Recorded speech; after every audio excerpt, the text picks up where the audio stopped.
শালার পুলিশ, পুলিশের শিক্ষা জীবনেও হবে না, আগেও বলেছি। শালা যে পাতে খায় সেই পাতে গু করে আর কি।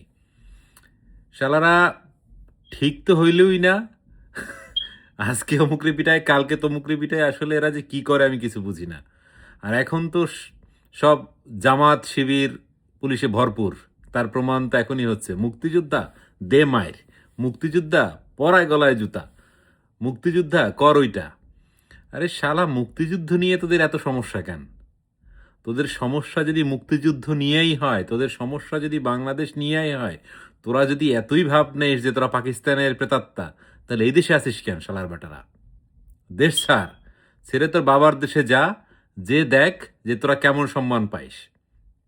তোর বাবার দেশের তো 12টা বাজাচ্ছে। দেখলি না তোর উপদেশটা, নিরাপত্তা উপদেশটা ভারতে যাওয়ার পর কিভাবে ভরে দিল? আর এদিকে বসে আরেকজনে বন্দর দিয়ে দিল। অন্যদিকে আজকে আবার তত্ত্বাবধায়ক সরকার ফিরে আসলো, ব্যবস্থা ফিরে আসলো।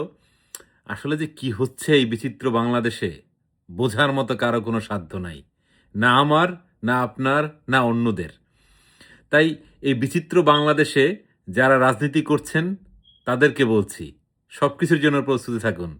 আজকে গাছের পাতা, কালকে তেজপাতা, পরের দিন রান্নার চুলায়, এর পরের দিন জঙ্গলে বা টয়লেটে। এই হচ্ছে পরিণতি। এই যদি হয় বাংলাদেশের অবস্থা, তাহলে এখানে কে রাজনীতি করবে আর কে দেশনীতি করবে আমি বুঝে পাচ্ছি না। এই অযোগ্য মানুষরাই আবার দেশে এসে ভরে যাবে। এই ইউনুসের মতো কুলাঙ্গার, আসিফ নজরুলের মতো কুলাঙ্গারা দেশ চালাবে। আর আগামী দিনে গণতন্ত্রের মারা সারা হয়ে যাবে। এটাই হচ্ছে আগামীর বাংলাদেশ।